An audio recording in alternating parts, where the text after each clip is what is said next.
En cualquier momento los relámpagos azotarán la Tierra 1000 veces por segundo e incontables tormentas romperán la atmósfera.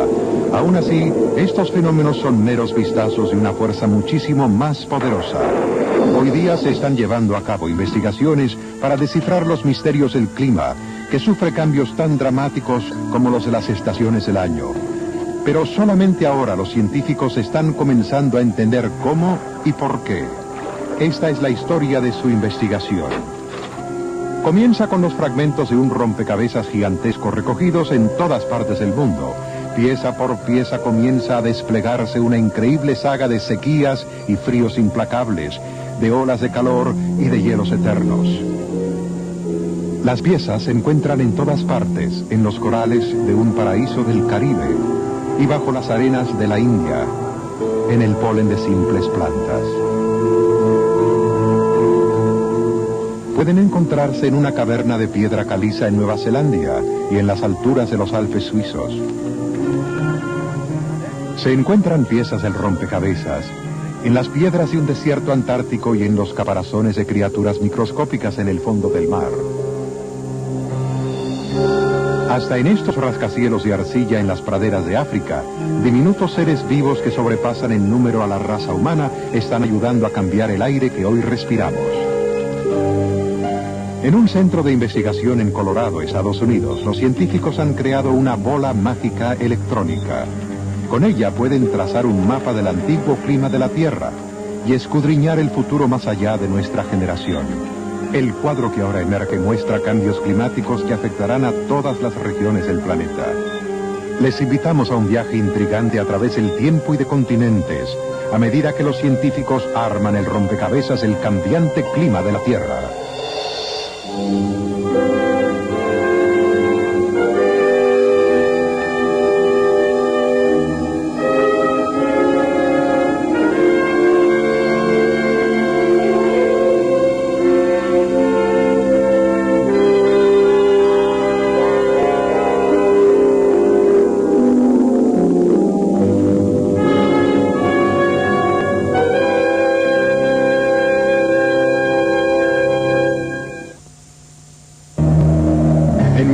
Territorio de grandes hielos yace el desierto más extraño del mundo.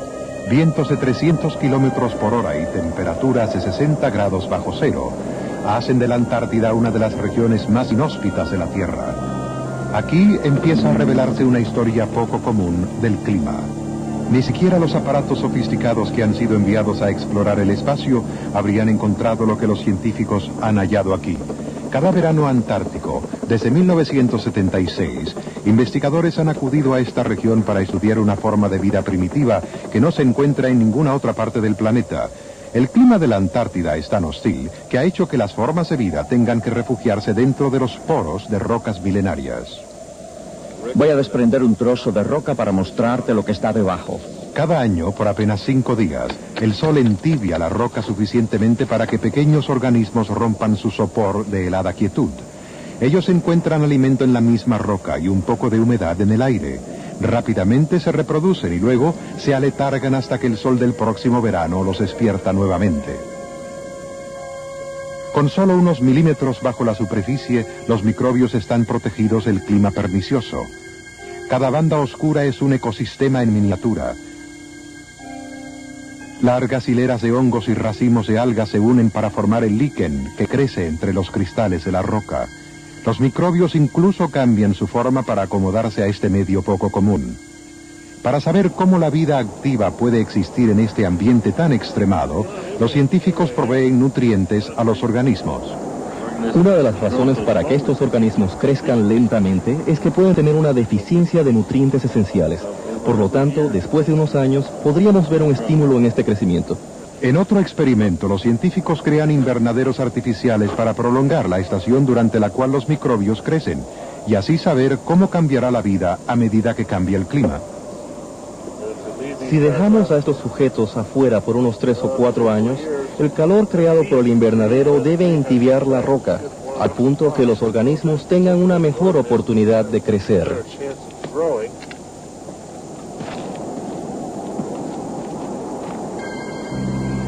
Aquí, en el medio ambiente más hostil del mundo, donde la vida no debería existir, Esta se adapta dentro de cada roca suelta. Es ahora muy claro que la vida en la Tierra está dramáticamente influenciada por el clima.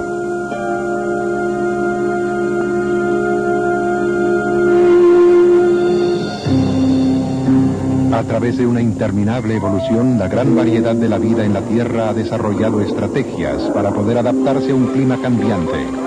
Activadas por algún misterioso reloj biológico, algunas aves viajan miles de kilómetros cada año para poder escapar el asalto del invierno.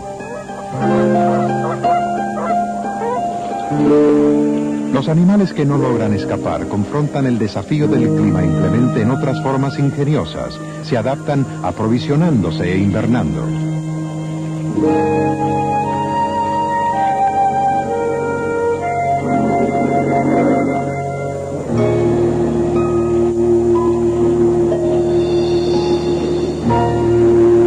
La gran cadena de la vida refleja el continuo drama del cambio de climas en la Tierra.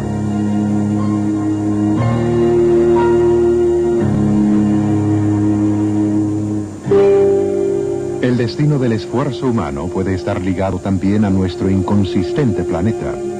Un clima extraordinariamente benigno, los documentos nos muestran, coincidió con el surgimiento de la civilización, tal vez fomentó su desarrollo.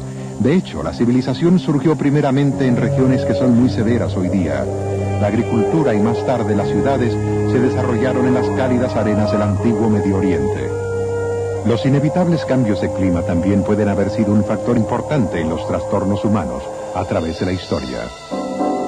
Al sur de los Himalayas, donde India deslinda con Pakistán, se extiende el gran desierto Rajasthan, una de las regiones áridas más pobladas del mundo. Por miles de años, seres humanos han luchado para sobrevivir en este mundo desolado. En los escasos pastos del desierto, ellos domestican animales y cuidan celosamente la poca agua que puedan encontrar. Aquí el agua vale más que el oro. Llega solamente una vez al año.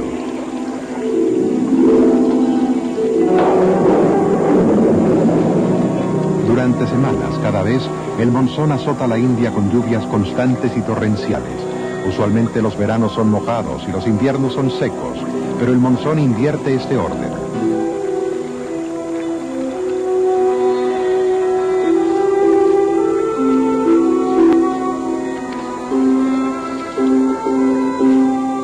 En una forma casi tan fija como la puesta del sol y la salida de la luna, el monzón ha producido el pan de cada día en la India por milenios. En el interior del desierto Rajasthan, estos templos de Ossian son mudos testigos de los valores espirituales de una antigua y próspera civilización. Son símbolos de las muchas culturas que se han desvanecido, civilizaciones atrapadas en los caprichos del tiempo y del clima. Así como los arqueólogos recobran estas ruinas de las arenas, también los científicos han descubierto una arqueología del clima. La antigua ciudad de Lothal fue una vez el puerto de la cultura Harappa. Hoy día está encarcelada dentro del desierto.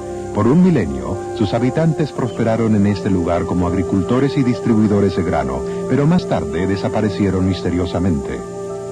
El historiador de climas, Reed Bryson, de la Universidad de Wisconsin, es un experto en monzones. Su consejo es vital para los agricultores de la región. A Bryson también le intrigaba la desaparición de los harappanos. La mayoría de los arqueólogos pensaba que esta civilización había sido debilitada por una serie de invasiones. La curiosidad llevó a Bryson al lago de sal de Sambar, donde encontró una respuesta distinta. Sedimentos estratificados como estos son como un libro abierto donde está escrita la historia climática de esta región. En estas capas, cada año, durante los últimos 10.000 años, el viento ha acumulado polen de plantas, arena y un sinnúmero de otros elementos. Ahora sabemos cómo mirar a ese conjunto de diferentes plantas, polen, carbón y arena e interpretarlo para leer la historia escrita en los sedimentos del lago. Las capas de polen cuentan que hubo una sequía de 700 años porque no llegaron los monzones en todo ese tiempo. Y así fue como la cultura Harappan se desmoronó. 250.000 de personas puede haber perecido en el desierto. Hoy día cientos de millones dependen del retorno de los monzones. El estudio de antiguas civilizaciones nos dice que el pasado puede dejar largas sombras que afectan el presente y el futuro.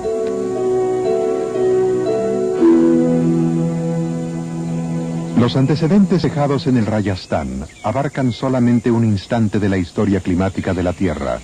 En una caverna de piedra caliza en el norte de Nueva Zelanda, una lenta infiltración del agua constituye un antecedente más largo. Aquí los científicos han llegado a ser exploradores. Con su equipo ellos aspiran a retroceder el tiempo geológico para lograr más antecedentes del clima. Chris y Vivian Hendy son geoquímicos.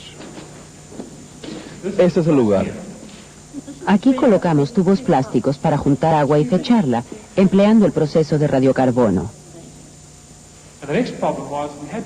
El problema siguiente era encontrar una estalagmita o una estalactita que nos proporcionaran antecedentes adecuados de un periodo largo para el análisis de isótopos de oxígeno.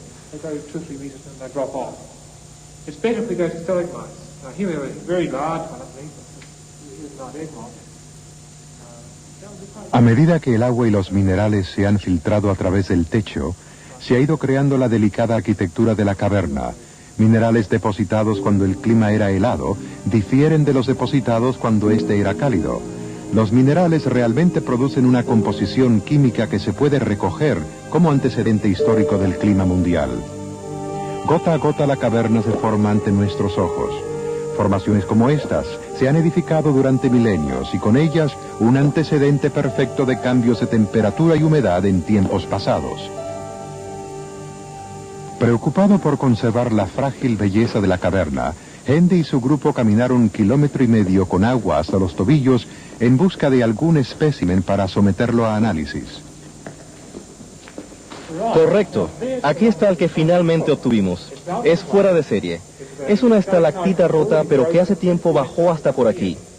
Seguramente fue parte de una columna unida al suelo, pero el suelo se hundió y dejó este trozo fracturado.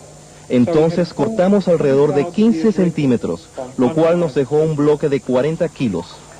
Con ello, obtuvimos unos 100.000 años de antecedentes de... Hendy recoge agua de estas antiguas estalactitas. El contenido mineral le ayuda a determinar la edad de estas formaciones.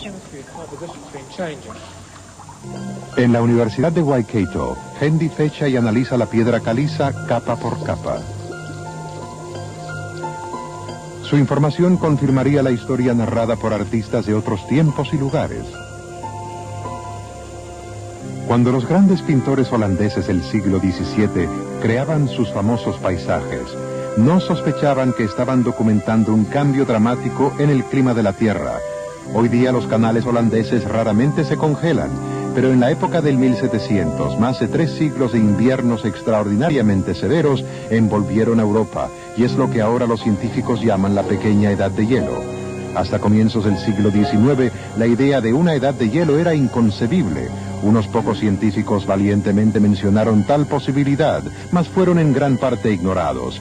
Pero a mediados del siglo una imagen empezó a surgir de un tiempo cuando el clima de la Tierra era dramáticamente diferente, una época cuando el hielo dominaba el mundo. Durante siglos estas imponentes murallas y grandes piedras, precariamente balanceadas en la cumbre, dejaban perplejos a quienes las veían. Muchos creían que habían sido arrastradas allí por el diluvio, tan claramente descrito en la Biblia. Pero en 1837 un observador persistente tuvo otra idea. Fue aquí en el pueblo de Neuchâtel, en Suiza, donde las teorías de un joven científico encenderían una de las más violentas disputas en la historia de la ciencia. El naturalista suizo Louis Agassiz sacudió al mundo científico al declarar que nuestro planeta había estado en una época cubierto de hielo, una capa de casi 2 kilómetros de espesor. Para corroborar su teoría, Agassiz indicó las extrañas formaciones rocosas. Comparó su geología con montañas a cientos de kilómetros de distancia. Estas rocas eran demasiado grandes para haber sido arrastradas por diluvios. Cerca de ahí, en enormes láminas de roca, encontró ranuras y canales. En otros lugares observó que los suelos de las rocas eran sorprendentemente planos, como si hubiesen sido rebanados por un cuchillo gigante. En sus anotaciones, Agassiz describió claramente una época de fríos extremados cuando el hielo cubría gran parte de la Tierra. La llamó Iced Zeit, o Edad de Hielo. Lo que era una idea radical para la ciencia, era obvio para los que vivían y trabajaban aquí. Los cazadores de antílopes de los Altos Alpes por mucho tiempo habían identificado estas extrañas rocas como pedazos de montañas lejanas que se habían fracturado y habían sido transportadas por glaciares. Estas rocas extraviadas como ovejas perdidas eran llamadas niños abandonados. Agassiz había oído estas leyendas y de tales simples intuiciones él perfeccionaría sus teorías científicas. Para convencer a otros, Agassiz organizó excursiones a los glaciares, tradición todavía mantenida hoy por los científicos. Estas murallas son tan dramáticas ahora como en ese entonces. Para Agassiz estos glaciares eran grandes arados de Dios, que lenta pero constantemente esculpieron y dieron forma a los valles. Más sorprendente aún, Agassiz argumentaba que los glaciares eran restos de una época cuando el hielo no solo cubría Suiza, sino que se extendía desde el Polo Norte hasta el mar Mediterráneo. Ahora, cada verano los científicos regresan para explorar los glaciares de los Altos Alpes. Ellos van entre las rocas y a lo largo de los rebordes que tanto intrigaban a Louis Agassiz.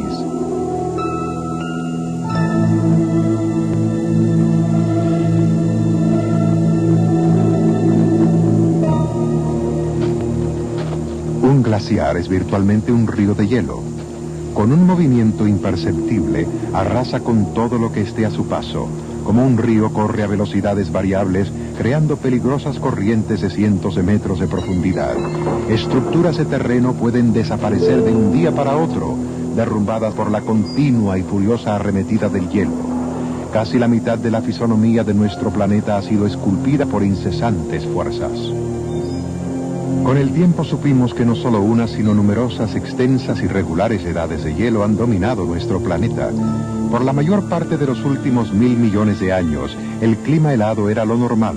Una edad de hielo comienza cuando las temperaturas de verano no logran derretir las nieves del previo invierno. Año tras año el manto de hielo aumenta. Solo los climas tropicales cerca de la línea ecuatorial pueden detener su avance. Eventualmente la Tierra se entibia misteriosamente y el hielo comienza a retirarse. ¿Pero qué da comienzo a una edad de hielo? Ninguna teoría lógica puede explicar las causas de tales cambios dramáticos en el clima.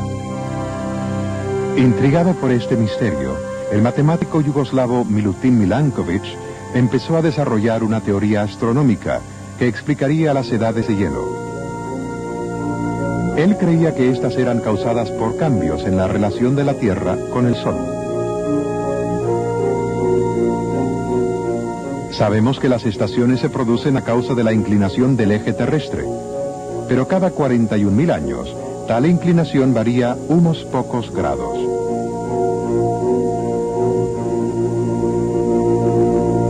Más aún, cada 100.000 años, la órbita de la Tierra varía de casi circular a elíptica, con lo cual nuestro planeta se aleja millones de kilómetros del Sol.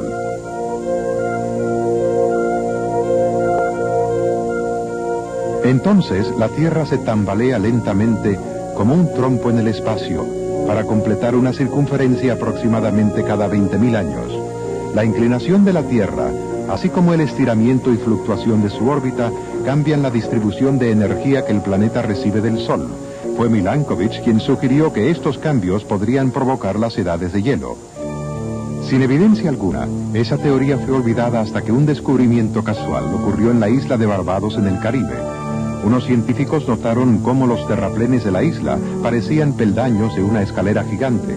Se determinó que estos terraplenes eran antiguas playas, puesto que contenían fósiles de coral como los que todavía se encuentran en la costa de Barbados.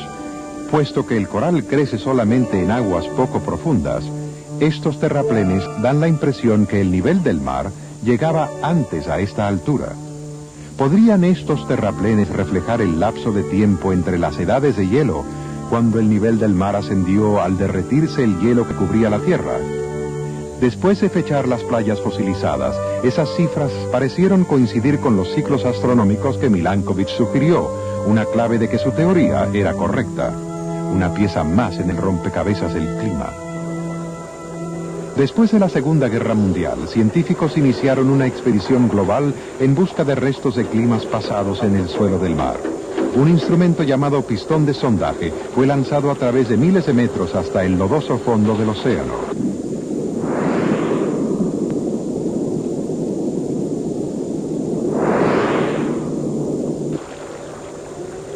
La exploración descubriría que los sedimentos en el suelo del mar mantienen antecedentes de las grandes capas de hielo en la Tierra.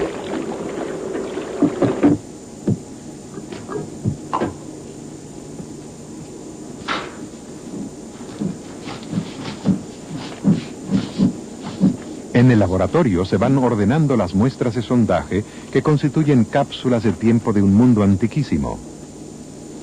Al analizarlas, se revela casi 500.000 de años de historia del clima terrestre.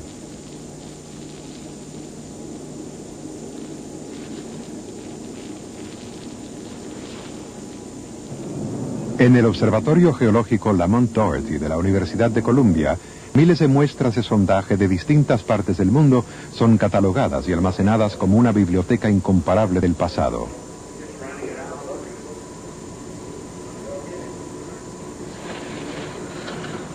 Aquí, el geólogo James Hayes ha sido el pionero del análisis de estos sondajes marinos. Su interpretación de estos antiguos antecedentes se considera un gran acontecimiento en la ciencia del clima.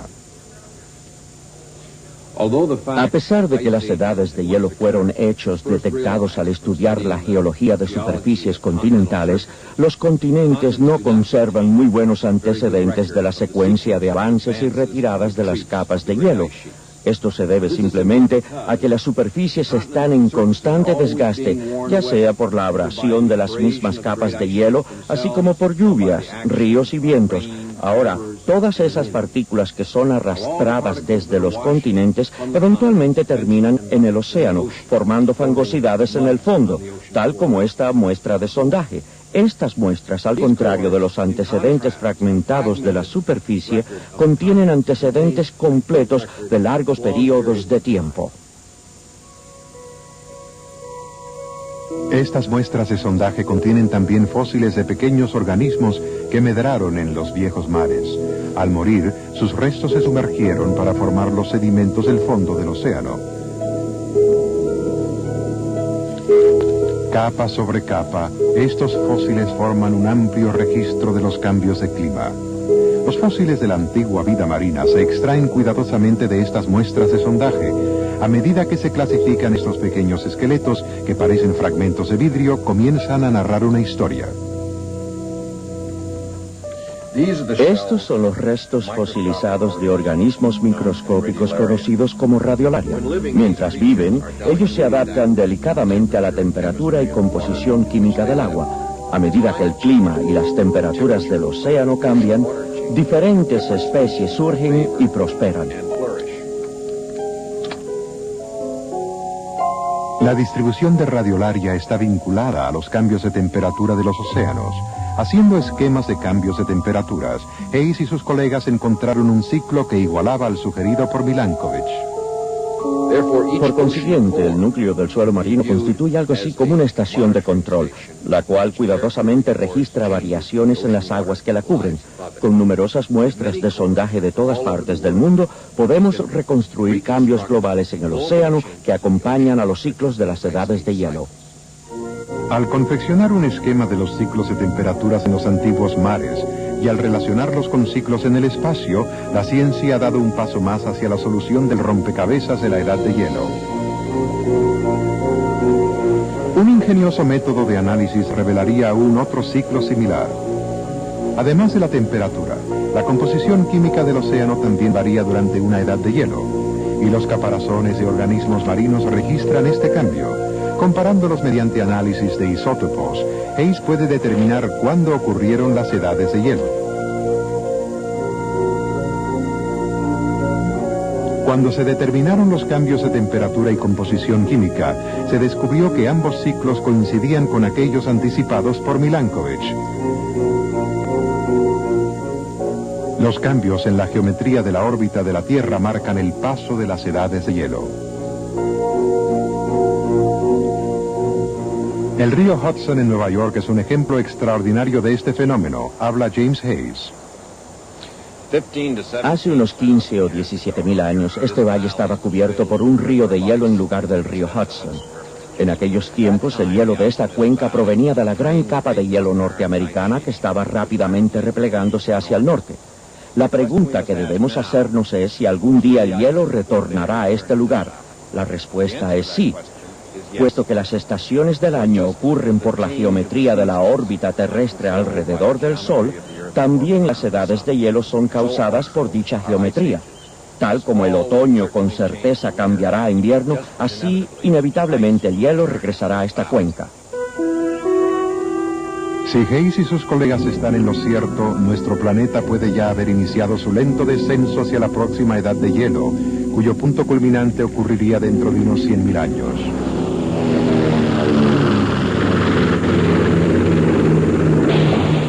A 1.300 kilómetros del Polo Sur se encuentra Vostok, una de varias bases de investigación de la Unión Soviética en la Antártida.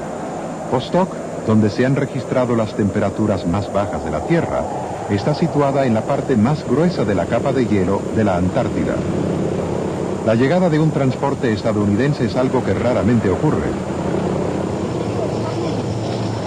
A bordo de este ha llegado el glaciólogo francés Claude Lorius para participar en la celebración de un suceso histórico.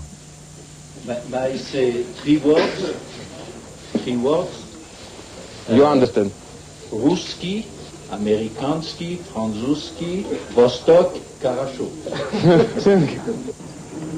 En 1979 los rusos comenzaron un proyecto audaz, perforar la capa de la Antártida que tiene de 3 a 4 kilómetros de espesor. La técnica para perforar hielo polar fue desarrollada por primera vez en Groenlandia. En el hielo se han conservado infinidades de estaciones anuales a medida que nuevos estratos de nieve se fueron comprimiendo por decenas de milenios. Del interior de este hielo, los científicos esperan aprender más sobre el clima que ha atravesado nuestro planeta durante el último 1.000.000 de años. El núcleo horadado de Vostok tiene más de 1,5 kilómetros y es muy singular. Contiene 150.000 años de historia de la Tierra, desde el comienzo hasta el final de la última edad de hielo. Claude Lorius pasó 3 meses seccionando cuidadosamente y preparando las muestras para su embarque a Francia. En el Instituto de Glaciología de Grenoble se realizaría el largo y difícil análisis del material.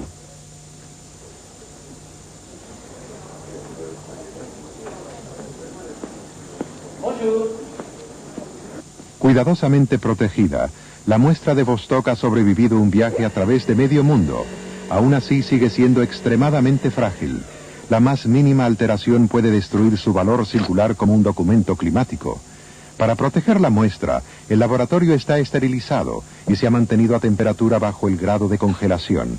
Para eliminar la contaminación, solamente la parte más interna de la muestra se utiliza para análisis.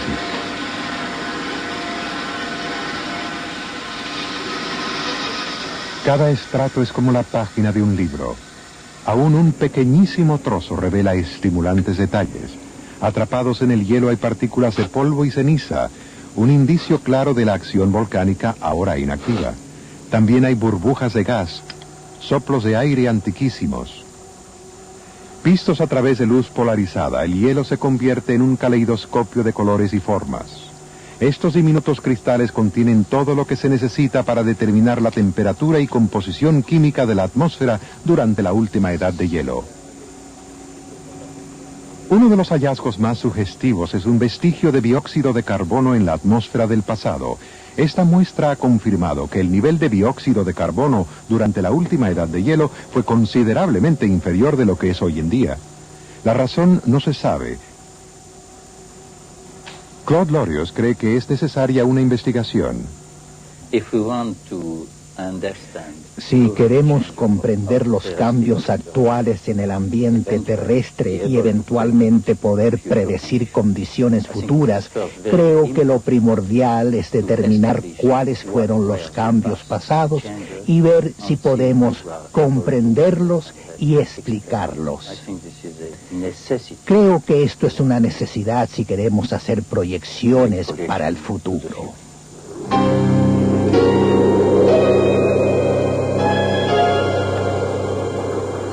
A pesar de que el avance y receso del hielo parecen inevitables, el clima terrestre ha permanecido sorprendentemente templado durante miles de millones de años. Ahora la ciencia ha descubierto otra paradoja. Parece que nuestro viejo Sol era en aquellos tiempos más pequeño e irradiaba menos calor que hoy. Si el Sol fuera tenue, la nieve se acumularía gradualmente y el planeta se enfriaría en forma progresiva. Eventualmente los océanos se congelarían y la Tierra se convertiría en una brillosa bola de hielo. Pero no existe evidencia. Agua líquida, lo básico para la vida, ha existido en la Tierra por casi toda su historia. Una clave del misterio puede encontrarse a millones de kilómetros de distancia de nuestro planeta.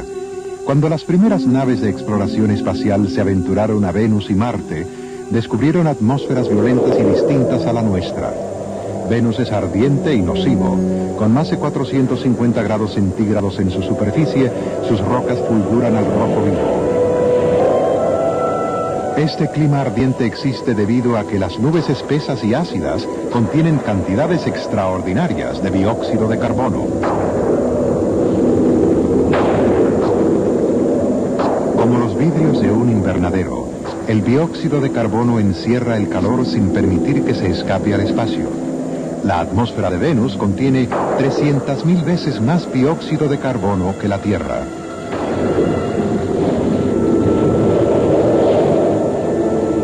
Si alguna vez existió agua en Venus, debió haberse evaporado en la atmósfera de este mundo infernal.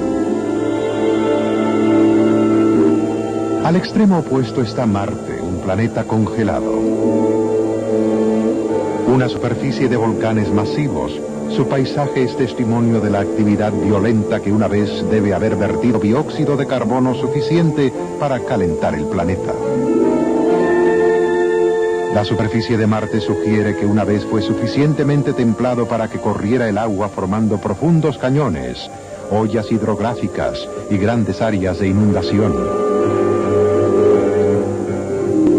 Pero por algún motivo Marte perdió su atmósfera, su agua líquida desapareció y lo que queda es un mundo congelado y sin vida.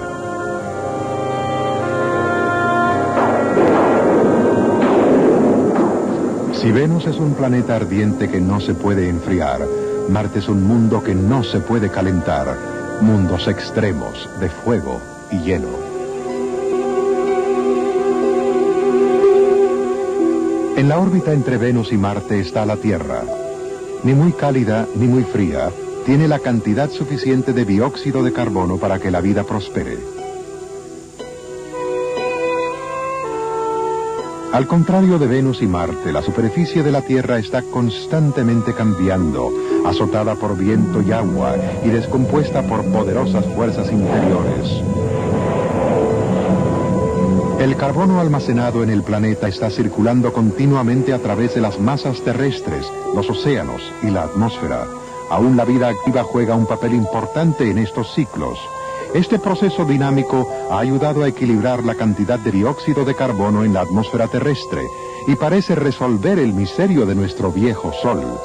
Si hubiese habido más dióxido de carbono en nuestra atmósfera de aquellos tiempos, habría encerrado suficiente calor para mantener el planeta abrigado.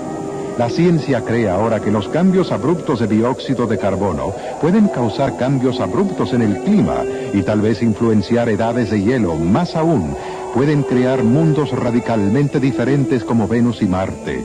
Este entendimiento de la función del dióxido de carbono está entre los grandes avances de la ciencia moderna. Es urgente comprender el papel que tiene el dióxido de carbono en la vida de nuestro planeta.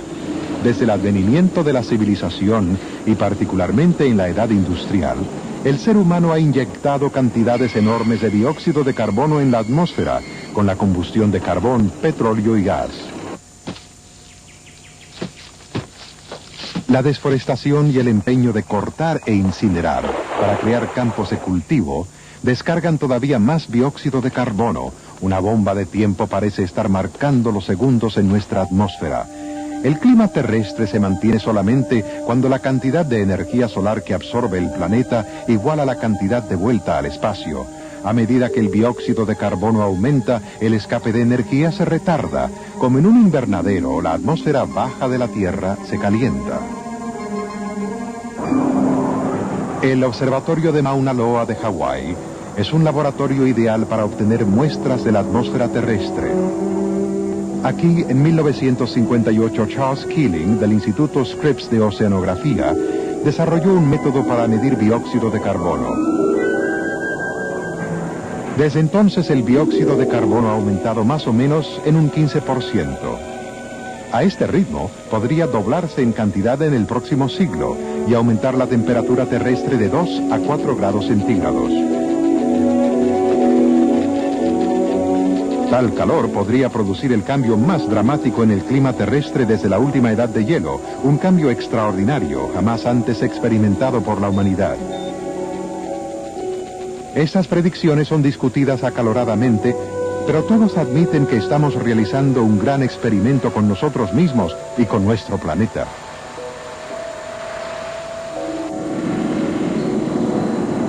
Los resultados de un calentamiento potencial por el dióxido de carbono pueden notarse primeramente aquí. Desde el Año Geofísico Internacional en 1958, Antártida ha pasado a ser un laboratorio natural donde científicos de todas partes del mundo exploran las dinámicas del hielo. Aquí un aumento de temperatura global crearía una amenaza. El espesor del hielo de la mayor parte del continente antártico es de unos 3,5 kilómetros y dicha costra no descansa en tierra, sino en el océano. Es inestable y susceptible al movimiento. Los científicos están preocupados. ¿Podría el hielo de la Antártida derretirse? Por ello exploran hasta el más mínimo cambio en el amplio y complejo casco de hielo.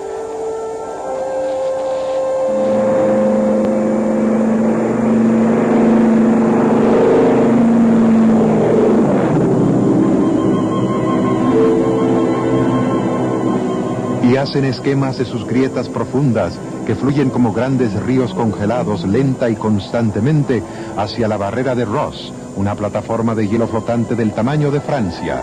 La barrera de Ross actúa como un tapón, sujeta la enorme masa de hielo que cubre el oeste de la Antártida. Un aumento de temperatura causaría la desintegración de su borde delantero y la destrucción de la barrera que contiene la inestable masa de hielo de la Antártida Oeste. Si ésta se derrumbara y se derritiera, el nivel del mar podría subir unos 6 metros para cambiar dramáticamente la geografía del planeta Tierra.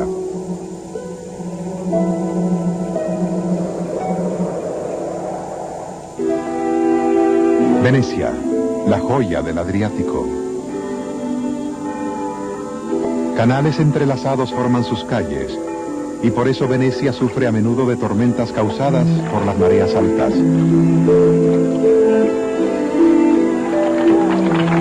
Si el dióxido de carbono calentara sustancialmente el globo, estas inundaciones pasarían a ser cosa común. Hasta un pequeño aumento del nivel del mar podría ocasionar caos. El oleaje de tormentas en mareas altas amenazaría las costas más y más frecuentemente. Eventualmente las ciudades tendrían que construir diques y barreras, como la que Londres ha instalado a lo ancho del Támesis para defenderse de las mareas altas que siempre son una amenaza.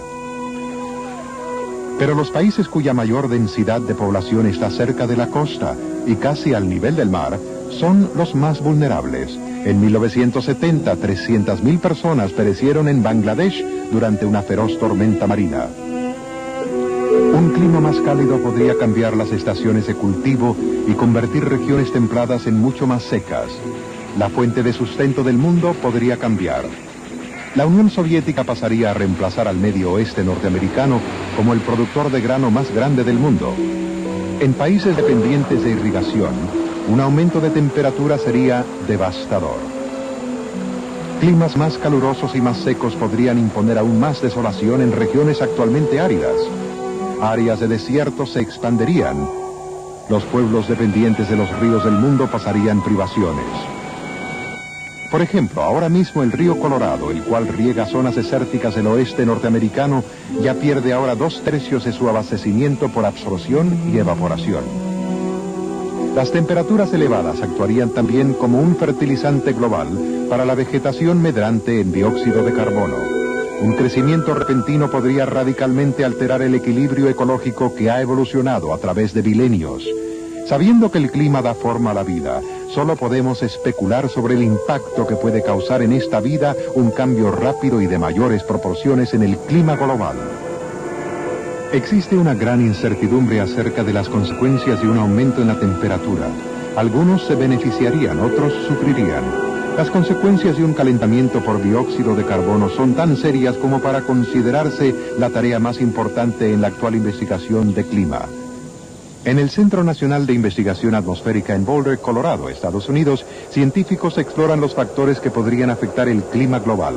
El meteorólogo Warren Washington diseña modelos de clima que simulan la atmósfera de la Tierra. Esta es una de las computadoras más rápidas del mundo. Es capaz de ejecutar 100 millones de operaciones por segundo. Podemos hacer cosas que no podríamos haber hecho 10 años atrás. Por ejemplo, somos capaces de generar un modelo de la atmósfera que simula los vientos, las temperaturas, las presiones, las lluvias, las capas de nieve en más de 22.000 sitios del mundo entero.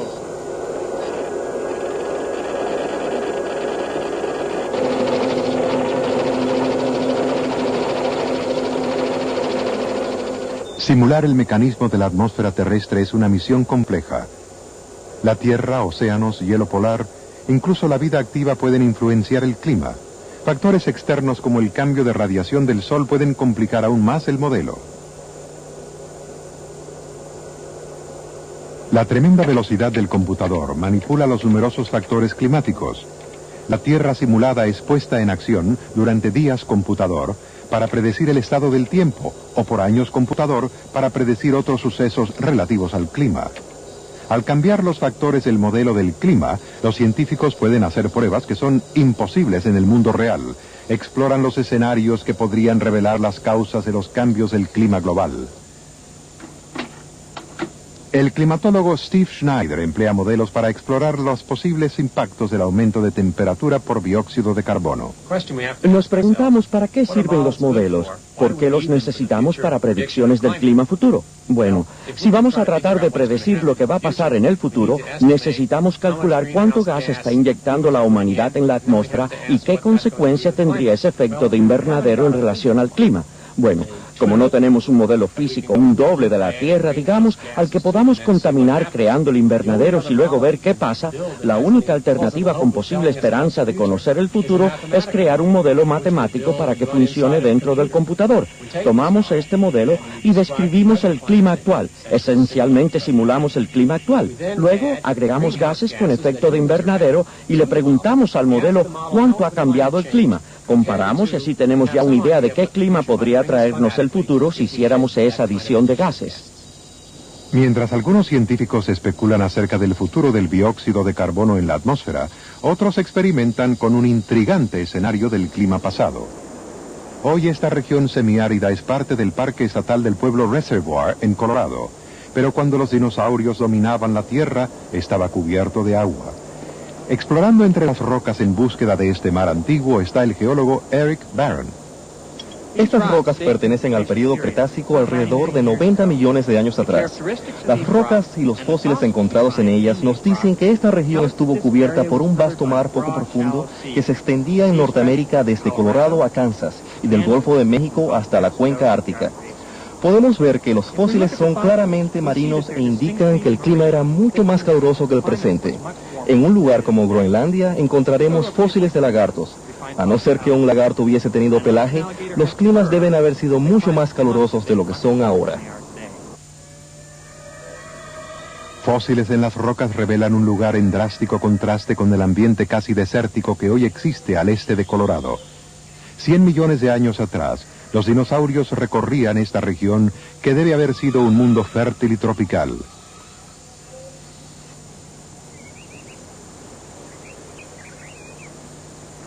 En el Centro Nacional de Investigación Atmosférica, Eric Barron usa un modelo a computador para averiguar qué puede haber causado tal aumento de temperatura en el pasado clima de la Tierra.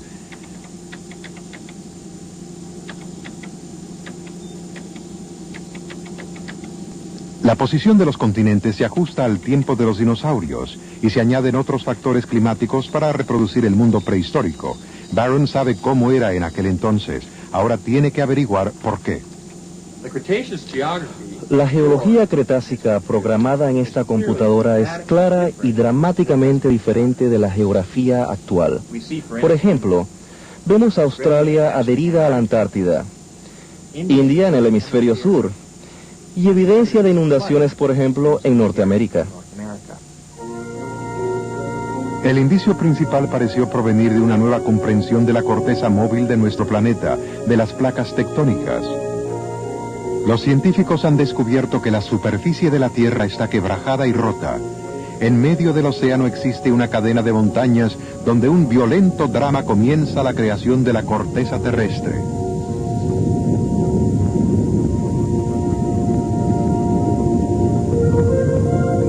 Roca incandescente sube desde el interior y se extiende por el suelo del mar.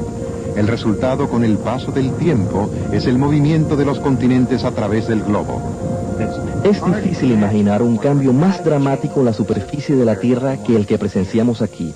Lo que es tan increíble es que al introducir este enorme cambio de la geografía cretácica en el modelo climático, solo logramos 1/3 del aumento de temperatura necesario para explicar los climas cretácicos. ¿Qué causó la mayor parte del alza de temperatura? En los lugares donde el fondo del mar se va formando, exploradores en sumergibles especiales han encontrado enormes aberturas que arrojan gas y dióxido de carbono en el océano. Los gases provenientes de estas aberturas eventualmente se escapan a la atmósfera. Por otro lado, el suelo del mar se reincorpora a la entraña de la Tierra a lo largo de las profundas trincheras oceánicas, y a medida que el suelo del mar se hunde, se derrite. El carbón petrificado en sedimentos por millones de años sube a la superficie y estalla con violencia volcánica, una vez más enriqueciendo la atmósfera. Aumentando la cantidad de dióxido de carbono en su modelo, Barron puede ahora explicar el calor extremo del período Cretácico. Si el modelo es preciso, las rocas del este de Colorado deberían revelar amplia evidencia de actividad volcánica. Dentro de estas mismas rocas encontramos evidencia del creciente volcanismo que debe haber producido un aumento de dióxido de carbono durante el período Cretácico. Cada uno de estos estratos amarillos representa lluvia de ceniza de erupción volcánica. Como se puede ver, hay numerosos estratos. Por todo el mundo encontramos similar evidencia de un aumento sustancial en la actividad volcánica durante la era Cretácica. Descubrimos que la ubicación de los continentes y la inundación de estos es solamente parte de la historia que explica el calor Cretácico. La información y los resultados obtenidos de los modelos de clima sugieren que el efecto de invernadero causado por el dióxido de carbono puede haber jugado un papel importante en el calor extremo del Cretácico. Esto posiblemente sucedió repetidas veces en el pasado, y si ha sucedido antes, puede suceder de nuevo. Ahora los científicos han agregado un nuevo capítulo a la historia del dióxido de carbono. Pat Zimmerman es un químico atmosférico que investiga efectos de invernadero. En la actualidad estudia las termitas. Sus colonias permanecen bajo control, pero Zimmerman cree que la acelerada eliminación de bosques y praderas puede conducir a una reproducción explosiva de la especie e influenciar el clima mundial. Ahora puede que ya haya 3/4 de tonelada de termitas por cada ser humano. Pensamos que la población de termitas en el mundo está aumentando. En los Estados Unidos cada año se despejan unos 130.000 kilómetros cuadrados de bosques, con lo cual el ecosistema pierde su balance. La totalidad de la cadena de descomposición es eliminada, los predadores desaparecen y todo esto permite que la población de termitas realmente explote. Las termitas son criaturas antiquísimas. Han habitado la Tierra por unos 100 millones de años. Estudiadas por mucho tiempo por su compleja estructura social, Zimmermann está ahora observándolas para captar señales de metano, uno de los muchos gases que provocan calentamiento como el dióxido de carbono. El metano se ha duplicado durante los últimos 150 años y los científicos están preocupados acerca de su impacto a través del tiempo. Para medir la cantidad de metano que una termita puede producir, los insectos son colocados en un frasco con un trozo de madera. Cada frasco se conecta a un instrumento que analizará cuánta madera es convertida en metano. El alimento primordial de las termitas es la celulosa en plantas y árboles. Pocos animales pueden digerirla. Sin embargo, las termitas han desarrollado una de las relaciones simbióticas más eficientes en la naturaleza. En su sistema digestivo existe una multitud de microbios que producen una enzima que convierte la celulosa en azúcar. El azúcar es entonces absorbida por las termitas. Un derivado de esta transformación química es el metano. A pesar de que este experimento parece ser simple, nadie lo había hecho antes. Desde hace 50 años la gente se había dado cuenta de que las termitas podían emitir metano, pero nadie poseía los medios para cuantificar la emisión producida. Y nadie se había dado cuenta de que habían suficientes termitas en el mundo como para afectar potencialmente la composición química de la atmósfera de la Tierra. Las investigaciones de Zimmermann son intrigantes, pero la evidencia sugiere que el metano también está aumentando por otras causas como pantanos, ganado y el creciente cultivo de arroz. Pero el metano es solo uno de los gases del efecto invernadero que pueden influenciar el clima mundial.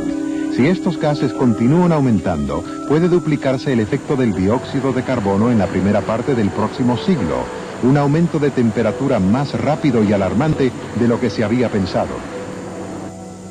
Aunque nuestra más reciente investigación está en su estado inicial y aún es discutible, no cabe duda que nuestro planeta y su clima serían completamente diferentes si no fuese por la actividad de fuentes biológicas. El planeta Tierra es un equilibrio delicado entre la atmósfera y la biosfera. Las emisiones de las termitas ilustran cómo un simple organismo tiene el potencial de afectar nuestro clima.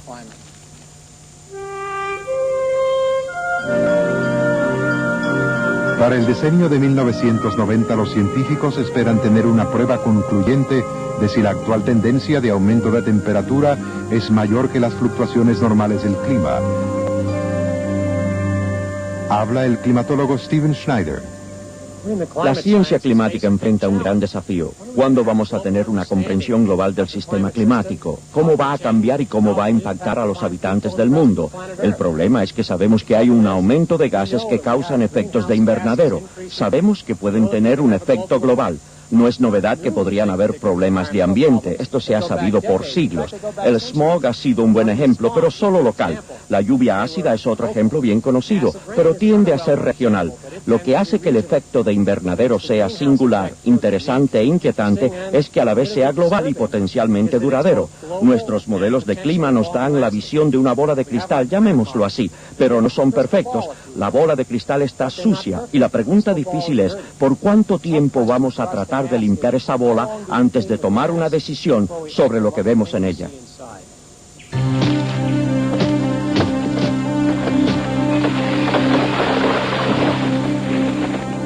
Por primera vez notamos que el hombre juega un papel siniestro en el clima futuro del planeta Tierra.